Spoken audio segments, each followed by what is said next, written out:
आज का class start करते हैं, है ना। बढ़िया से ध्यान देना, बहुत इंपॉर्टेंट सेक्शन रहने वाला है क्योंकि यहाँ से न्यूमेरिकल भी बनते हैं। बढ़िया से ध्यान देना, क्या है, प्रतिरोध को श्रेणी क्रम में समतुल्य धारिता का क्या करे व्यंजक। यानी आपको प्रतिरोध, सबसे पहले तो आपको प्रतिरोध के बारे में पता होना चाहिए। तो प्रतिरोध तो बहुत अच्छा से बताए हैं, रेजिस्टेंस के बारे में। उसको आपको श्रेणी क्रम में जोड़ना है, श्रेणी क्रम में जोड़ना है और एक व्यंजक प्राप्त करना है, वो आपको 2 नंबर में देता है। तो निकलेगा कैसे? तो सबसे पहले प्रतिरोध को आपको श्रेणी क्रम में जोड़ने आना चाहिए, ठीक है। तो हम धीरे धीरे काम करना शुरू करते हैं क्योंकि आपको आगे चल के प्रतिरोध को फिर समांतर क्रम में भी जोड़ना है, तो पहले जोड़ने आना चाहिए। तो हम श्रेणी क्रम में आपको जोड़ने के लिए बता रहे हैं। तो मान लेते हैं क्या, 3 प्रतिरोध लेते हैं। पहला प्रतिरोध आपको पता है, इसको पहला को R1 बोल लेते हैं, कोई दिक्कत। उसके बाद हम कितना प्रतिरोध लेते हैं, दूसरा। देखिए प्रतिरोध ऐसे लिया जाता है, ये दूसरा है, इसको नाम है R2, और क्योंकि प्रतिरोध को R से ही सूचित किया जाता है, और ये की माप प्रतिरोध है आपका तीसरा R3, और भी ले सकते हैं। इसको जोड़ना है किस क्रम में, श्रेणी क्रम में।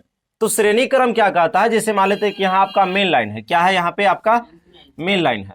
तो इसको श्रेणी में जोड़ने के मतलब ये हुआ कि एक छोड़ इसको इससे जोड़ देना है, दूसरा का छोड़ इससे जोड़ देना है, आगे रहता तो उससे जोड़ देते, और जो बच गया आपको कहां से, यहां लाकर क्या कर देना है, इसे जोड़ देना है। ये आपका सीरीज कॉम्बिनेशन में जुट गया। अब यहां से, हाँ, अगर एक बॉल बूता, ये प्रतिरोध मतलब बॉल समझना, एक बॉल बूता मतलब सब बूत जाएगा सीरीज में, ठीक है।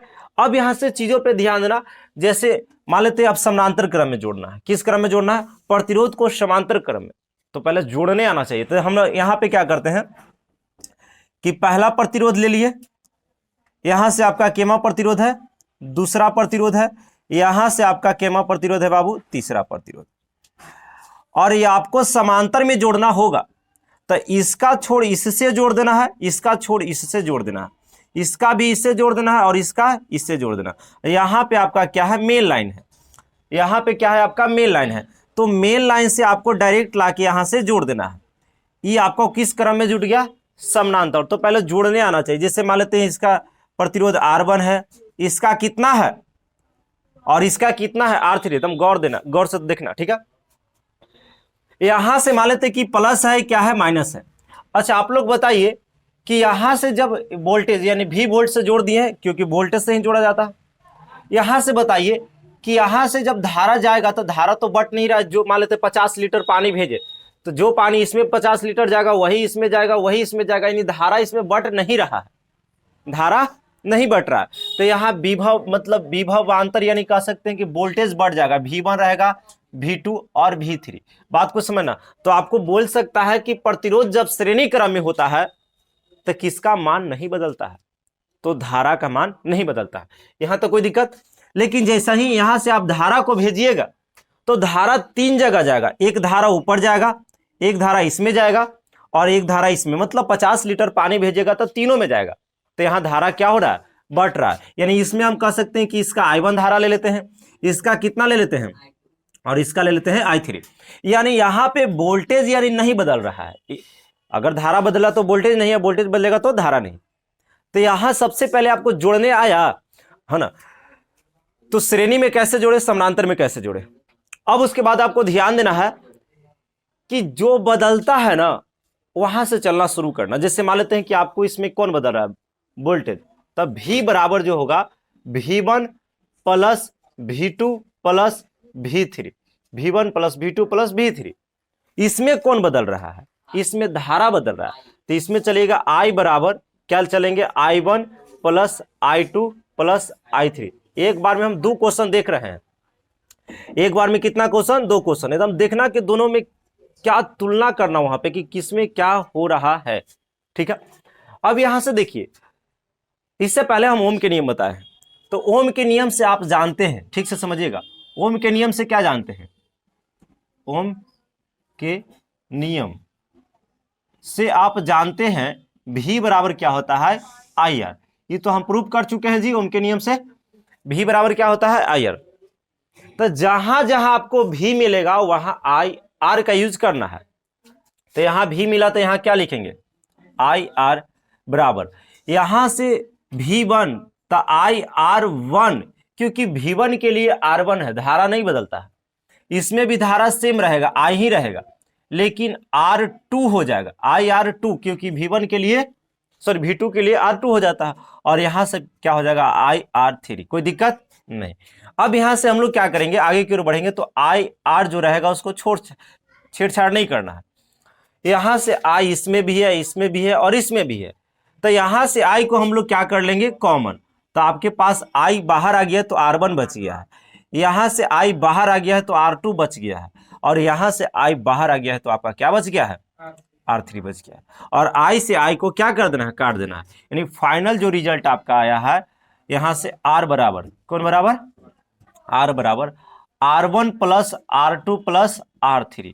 मतलब ये हुआ कि यदि आपको कभी ऐसा हो जाए कि आपको क्वेश्चन दे दिया जाए कि 3 ओम, समझिएगा 3 ओम, 2 ओम और 5 ओम के 3 प्रतिरोध को श्रेणी क्रम में जोड़ा गया है, तो इसका समतुल्य धारिता कितना होगा। तो कहना कि हम समझ गए, मान लेते हैं कि पहला R1 है, R2 है, R3 है, तो श्रेणी क्रम में आपको डायरेक्ट जोड़ देना है, यानी तीनों को जोड़ देंगे, 3 2 5 5 10, कहेंगे 10 ओम हो गया। कहाँ, क्योंकि हम लोग जानते हैं कि श्रेणी क्रम में R1 R2 R3 R4 R5 सब डायरेक्ट जुड़ता है। तो यदि आपको क्वेश्चन देगा न्यूमेरिकल टाइप पे, तो आप समझ रहे हैं ना कि श्रेणी में पूछेगा तो उसको क्या कर देना है, डायरेक्ट जोड़ देना है। अब हम लोग आते हैं समानांतर, तो यही काम I बराबर है, तो चूंकि आप जानते हैं ओम के नियम से V बराबर क्या होता है, I है, ओम के नियम से जानते हैं। आपको चाहिए I बराबर, तो I बराबर चाहिए तो R को इधर कर लेते हैं, तो R एन से हट जाएगा, क्या हो जाएगा, R हो जाएगा। यानी I जहां जहां रहेगा V बटा R का यूज करेंगे। किसका यूज करेंगे, V बटा R का यूज करेंगे। तो यहां से हम लोग लिख देंगे, यहां जगह के अभाव के कारण कुछ शॉर्टकट हम चल रहे हैं, है ना, ओम के नियम से, ओम के नियम से आप जानते हैं V बराबर क्या होता है, IR, लेकिन यहां से I बराबर क्या हो जाएगा, V बटा R, V बटा कितना हो जाएगा, R, यानी I के जगह आपको लिखना है V बटा R बराबर V बटा R1, V बटा R2, क्योंकि V यहां नहीं बदल रहा है, यहां धारा बदल रहा है, ठीक है, प्लस V बटा क्या हो जाएगा, R3। यहां तक तो दिक्कत नहीं होना चाहिए। अब यहां से आप समझ सकते हैं कि V बटा R ठीक है, यहां से नीचे देखा जाए तो 1 बटा R क्या है, कॉमन है, सॉरी कॉमन V है आपका, क्योंकि R1 R2 है, V क्या है आपका, कॉमन है। तो कॉमन है तो हम लोग क्या कर लेंगे, ऊपर से V बाहर निकल गया, एक क्योंकि एक बार में कटेगा तो R1 बचेगा प्लस 1 बटा R2 प्लस 1 बटा R3। समझ रहे हैं ना, क्योंकि V बाहर आ गया तो एक बच गया, V बाहर आ गया, है ना, इस प्रकार से। और यहां से यहां आप V से V को उड़ा सकते हैं, तो आपके पास फाइनल जो रिजल्ट है वो क्या बच गया। तो यहां से ध्यान देना गौर से बाबू, यहां जो बच गया 1 बटा R न बच गया जी, ऊपर एक बार में ही कटा होगा तो 1 बटा R बच गया, तो बच नीचे क्या रहा, 1 बटा R1 प्लस 1 बटा R2 प्लस 1 बटा R3, ये बच गया। और यही आपका व्यंजक है, यही क्या है, व्यंजक है। जैसे आपको क्वेश्चन यदि दे दिया जाए, है ना, कि 3 ओम, बढ़िया से समझना बाबू, क्या दे दे, 3 ओम, 4 ओम, 2 ओम के प्रतिरोध को समानांतर क्रम में जोड़ा गया, इसको पार्श्व क्रम भी कहते हैं। इसको कौन सा क्रम कहते हैं, पार्श्वबद्ध क्रम, लिख लेना इसे, कौन क्रम कहते हैं, पार्श्वबद्ध क्रम। तो कहेगा 3 ओम, 4 ओम और 6 ओम के प्रतिरोध को पार्श्वबद्ध क्रम में जोड़ा गया, तो इसका समतुल्य धारिता कितना होगा, कहना समझ गए, समानांतर में जोड़ा है, लटका लटका के जोड़ देंगे, कहेंगे 1 बटा 3 प्लस 1 बटा 4 प्लस 1 बटा 2, और इसको एलसीएम लेंगे, आपका आंसर आ जाएगा, ठीक है। उस सूत गया रे, लगता रात में ना का सूता था, 2 तरह के मारो एकदम हुमच के, एकदम कि ऐसा मारो गाल लाल हो जाए, यहाँ तो कोई दिक्कत, रोजा हवा तो मतलब जरूरी है घड़ी सूतना, रोजा में कहाँ लिखा है कि इस समय सूतना है, ठीक है, यहाँ तक में किसी को कोई दिक्कत है नहीं, ये आपको समझ में आ गया। अगर प्रतिरोध श्रेणी में रहेगा तो किस तरीका से हम लोग को आगे एक्सप्लेन करना है, और समानांतर में रहेगा तो हम लोग को कैसे चलना है। एक बार में 2 क्वेश्चन हुआ। अरे अब यहां से बात को समझिएगा, जो ऑनलाइन वाले बच्चे हैं, यहां पे कुछ लिखना है, क्या लिखना है, तभी फिगर बनाना है। आपको क्या लिखना है, कुछ लाइन लिखना है तब फिगर। लाइन क्या लिखना है कि माना कि R1 R2 R3 3 प्रतिरोध को श्रेणी क्रम में V वोल्ट के साथ जोड़ा गया है, इतना बात को लिख लीजिएगा। अब उसके बाद नीचे वाला में यदि लिखना होगा तो बढ़िया से सुन लीजिए क्या लिखना है। माना कि R1 R2 R3 तीन प्रतिरोध को V वोल्ट के साथ समानांतर क्रम में जोड़ा गया है। बस यही काम करना है, उसके बाद चल देना है। बाकी आप समझ रहे हैं कि क्या करना है, चल दो। कहाँ कहाँ धारिता लिखल है? अच्छा, समतुल्य यहाँ धारिता नहीं होगा, प्रतिरोध ही होगा। हाँ, प्रतिरोध यहाँ पे आपका धारिता लिखा गया था जी, प्रतिरोध, क्योंकि हम लोग प्रतिरोध हो गया। अभी जो हम लोग दो गो पढ़े कि श्रेणी क्रम में आपको प्रतिरोध को कैसे जोड़ना है, डायरेक्ट जोड़ना है कि लटका के जोड़ना है? डायरेक्ट। तो आपको थोड़ा ध्यान रखना है कि यदि श्रेणी क्रम में आपको प्रतिरोध को जोड़ने के लिए बोलेगा तो R बराबर होगा, समझिएगा क्या बताए कि R बराबर जो होगा R1 plus R2 plus R3। लेकिन अगर यही समांतर में होगा तो आपको लटका लटका के जोड़ना है। 1/R बराबर 1/R1 plus 1/R2 plus 1/R3। अगर श्रेणी में दिया तो डायरेक्ट जोड़ना है और समानांतर में दिया तो लटका लटका के जोड़ना है। और भी कुछ बात पे हम जिक्र करेंगे, उससे पहले एकदम नए क्वेश्चन, एकदम अप टू डेट इसको क्वेश्चन को बोल सकते हैं, है ना। पहला प्रश्न क्या है कि प्रतिरोध को श्रेणी क्रम में सिद्ध करें कि V1 बटा V2 बराबर R1 बटा क्या होता है, R2 होता है। और आपको प्रतिरोध को समानांतर क्रम में आपको सिद्ध करना है कि I1 बटा I2 बराबर R2 बटा R1। थोड़ा सा R2 बटा R1 है, ठीक है। स्टार्ट करते हैं। अब इसको बाद हम लोग क्या करेंगे, इसको सिद्ध करके कुछ ऐसा तरीका बताएंगे ताकि आपको वहां से प्रश्न छूटे ही नहीं, ठीक है। तो सबसे पहले हम प्रतिरोध को क्या करते हैं, आपको श्रेणी क्रम में जोड़ते हैं। लेकिन यहाँ R1 R2 का जिक्र है, मतलब दो ही प्रतिरोध लेकर हम लोग को काम करना है, तीन प्रतिरोध को तो है नहीं जिक्र। तो हम लोग ऐसा कर लेते हैं कि दो प्रतिरोध पहले श्रेणी क्रम में ले लेते हैं। पहला प्रतिरोध हो गया और यहां से हम क्या कर लेते हैं, दूसरा प्रतिरोध। इसको किस क्रम में जोड़ना है बाबू, आपको श्रेणी क्रम में। तो यहां से ऐसे जोड़ देंगे और इसका एक छोड़ यहां से और ऐसे। यहां से समझिए कि V वोल्ट है, R1 हो जाएगा, क्या हो जाएगा, R2। यहां से धारा का मान बदलेगा कि नहीं, तो श्रेणी क्रम में धारा का मान नहीं बदलता है, ठीक है। तो बदलेगा कौन जी, वोल्टेज। V1 हो जाएगा और क्या हो जाएगा, V2। अब यहां से समझना है आपको कि आप लोग को बताए थे कि प्रतिरोध, समझिएगा ठीक से, श्रेणी क्रम में धारा नहीं बदलता है और वोल्टेज बदलता है। तो हम लोग इसके पिछला क्वेश्चन में V बराबर चले थे, लेकिन जब भी सिद्ध करने वाला प्रश्न देगा तो जो नहीं बदलता है वही बराबर चलना है। देखो अभी हम श्रेणी क्रम में क्या सिद्ध किए हैं कि जो बदलता था वो चलते थे। जैसे विभव बदलता था तो V बराबर V1 plus V2 plus V3 लेते थे, लेकिन इसमें थोड़ा सा अलग लेना है, जो नहीं बदलता है वही ले लेना है। तो इसमें कौन नहीं बदलता है, धारा। धारा नहीं बदलता तो I बराबर, समझिए, अरे समझिए, मान लेते हैं कि इसका धारा का नाम I1 है, तो जो धारा इसमें जाएगा वही धारा मान लेते हैं कि आपको पता होना चाहिए कि इसमें भी जाएगा। तो ये वाला धारा का I2 खाली नाम लेते हैं, बदल नहीं रहा है। यहां पे समझना कि जो धारा इसमें जाएगा वही धारा किस में जाएगा, इसमें। तो I1 जो होगा वो I2 का बराबर होगा। मतलब I1 में अगर 50 एम्पियर का धारा जा रहा है तो I2 में भी, मतलब इसमें भी आपका 50 एम्पियर का जाएगा। ये दोनों आपका क्या हो जाएगा, बराबर हो जाएगा। फिर से सुनो, I1 जो रहेगा I2 का क्या रहेगा, बराबर रहेगा, क्योंकि धारा नहीं बदलता है। जो धारा इसमें जाएगा वही धारा इसमें भी जाएगा, तो इसमें किसी को कोई दिक्कत नहीं। तो I1 बराबर हम लोग I2 कर लिए। लेकिन आप चूंकि जानते हैं ओम के नियम से कि V बराबर क्या होता है, IR। तो I बराबर क्या हो जाएगा, इधर V बटा क्या कर लेंगे, R। कोई दिक्कत नहीं ना, पिटा जाओगे भी तुरंत। तो यहां से हम लोग क्या करेंगे, V बटा R, यानी जहां जहां I रहेगा वहां V बटा क्या होगा, लेकिन यहां क्या हो जाएगा, V। तो R1 के लिए V1 हो जाएगा, V1 बटा क्या हो जाएगा, R1 बराबर V2 बटा क्या हो जाएगा, R2। सिंपल है, क्योंकि V बटा R होगा तो 2 के लिए दोनों में 2 लगा देंगे। अब यहां से आप लोग क्या कीजिएगा, तिरछा तिरछी गुना कीजिए, तब V1 और नीचे आ जाएगा, जैसे इससे इसमें गुना करेंगे तो ये यहां आ जाएगा, तब V2 हो जाएगा। और ई वाला कहां चल जाएगा, ऊपर चल जाएगा, यानी R1 हो जाएगा, नीचे में क्या है, R2 है। और यही आपको सिद्ध करके लाना था। देख लो बढ़िया से, यहां गड़बड़ हो गया ना तुनी से रे।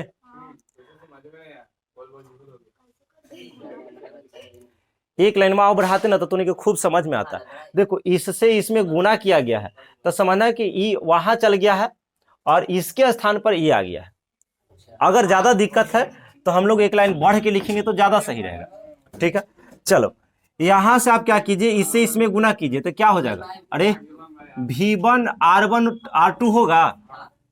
चलो यहां से इसमें गुना कीजिए तब V2 और क्या हो जाएगा, R1 हो जाएगा। कितना हो जाएगा, R1। अच्छा आपको पता है यहां से ऐसा कर लेते हैं कि V1 है तो V1 रहने दो। अच्छा V2 इधर आ सकता है कि नहीं, गुना में है तो भाग में, उधर R1 है कि नहीं ऊपर में, और R2 यहां से क्या जा सकता है, यही तो हम बात लिखे थे आप सभी को बीच। अब समझ में आ गया। V1 है तो छोड़ दिए हैं, इधर से V2 को खींच के लिए आए हैं। R1 है तो छोड़ दिए हैं, R2 को खींच के लिए आए हैं। यही आपको सिद्ध करना था। दिक्कत हुआ? हा? अगर दिक्कत है तो बोलो इसको मिटा के फिर से एक बार चलेंगे।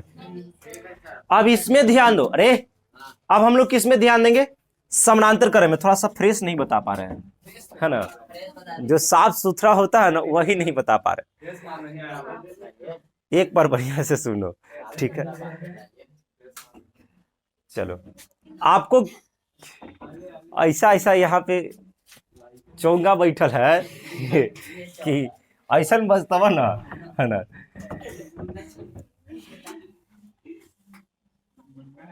आपको दो प्रतिरोध लेना है। क्या प्रतिरोध लेना बाबू, दो, और किस क्रम में जोड़ना है, समांतर। तो समानांतर में देखो दोनों को डायरेक्ट जोड़ते हैं। क्या करते हैं, डायरेक्ट जोड़ के और डायरेक्ट लाइन से इसको जोड़ते हैं। अभी जोड़ने के लिए बताए थे, डायरेक्ट लाइन से जोड़ दिए। ये आपका कितना रहेगा, R1 है, क्या रहेगा R2। लेकिन आपको पता है कि यहां से धारा का मान बदलता है, ऊपर चल जाता है I1 और नीचे आ जाता है I2, कोई दिक्कत नहीं। लेकिन यहां वोल्टेज नहीं बदलता है। यानी हम लोग कह सकते हैं कि जो वोल्टेज इसमें रहेगा, यानी V1 बराबर हम लोग कह सकते हैं V2। V1 बराबर क्या कह सकते हैं, V2, क्योंकि जो V1 इसमें धारा जाएगा वही V2 इसमें भी जाएगा। दोनों में धारा समान जाएगा, जो इसमें जाएगा वही, सॉरी धारा बोले, दोनों में वोल्टेज क्या रहेगा, समान रहेगा। यहां तक में किसी को कोई दिक्कत? फार्मूला लगाओ, V बराबर जानते हैं IR। तो I1 R1 I2 R2 हो जाएगा कि नहीं, IR तब 1 लगा देंगे, 2 लगा देंगे। ठीक है। अब यहां से आपको क्या करना है कि आपको सिद्ध करना, जो देखा बढ़िया से देख लेना, आपको सिद्ध ये वाला करना है। तो I1 है तो I1 को छोड़ देना, नीचे I2 इधर से कहां ले आएंगे, नीचे, तो I2 आ जाएगा नीचे, उधर R2 बचल है, इधर से R1 जाएगा। यही सिद्ध करना था, आ गया।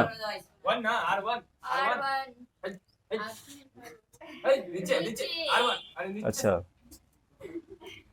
भोजवा के लावे जा, पहले ओकर चोंगा अपने से खूब बज रहा है, ओकर चोंगा में तो ऐसा कुछ डालना पड़ेगा।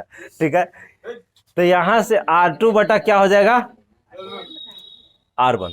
अच्छा भारी है सिद्ध करने वाला, एक बार हमको लगता है और चल देते हैं। ठीक चले, और एक बार नहीं, आपको यदि समझ में आ गया तो उतार लीजिए। हमको लगता है पूरा अच्छा से समझ में नहीं आया, लेकिन फिर से एक बार पक्का सही में सुतल था, रखनी समझा रहे थे तो। देखो एक बार और चल देते हैं तुरंत। देखिए, अरे अब एकदम ध्यान देना, आपको धारा का मान नहीं बदलता है किसमें, श्रेणी क्रम में। तो धारा का मान नहीं बदलता है, और इसके पिछला क्वेश्चन में कहे थे कि जो बदलता है वो बराबर लिख देना। इसमें क्या है कि जो नहीं बदलता वो बराबर लिखना है। यानी इसमें I1 जो होगा वो I2 के बराबर होगा, यानी दोनों में धारा क्या होगा, समान। और यहां से V बराबर हम लोग क्या जानते हैं, IR। तो I बराबर क्या हो जाएगा, V, और R इधर आ जाएगा, यानी I बराबर। तो यहां से I की जगह V बटा R लिखना है, लेकिन 1 है तो दोनों में 1 लगाना है। ठीक है, यहां भी V बटा कितना लिखना है, अरे यहां भी V बटा कितना लिखना है, R, लेकिन 2 है तो 2 लगाना है। अब इससे इसमें गुना होगा, इससे इसमें क्या होगा, गुना। तो क्या हो जाएगा, V1 R2 बराबर V2 R1, क्योंकि V2 R1 हो जाएगा। तो यहां से आपको सिद्ध करना है, जो बढ़िया से देख लेना, आपको सिद्ध क्या करना है, यहाँ पे ही सिद्ध करना है। तो आपको क्या करना है, यहां से कि V1 बटा V2, तब V1 को रहने देना, V2 को इधर से ले आना है। तो V2 इधर से आएगा, उधर R1 है बचा हुआ, R2 जाएगा, यही तो सिद्ध करना था। नीचे वाला में ध्यान दीजिए, इसमें आपको भी नहीं बदलता है और भी बराबर लिखना, V1 जो होगा दोनों में बराबर होगा V2 के, तो V बराबर क्या होता है आई आर, तो आई आर तो 1 के लिए 1 1 और इसमें आई आर तो रहेगा लेकिन 2 के लिए 2 2। सिद्ध क्या करना, I1 बटा I2, तो I1 रहने देते हैं, I2 खींच के लिए आते हैं क्या। अच्छा, यहां से आपका R2 है कि नहीं है पहले से, और नीचे क्या हो जाएगा R1, यही लाना था बाबूआ, देख लो बढ़िया से उतारो। आज नया क्वेश्चन अप टू डेट, ऐसा बहुत कम मिलता है क्वेश्चन।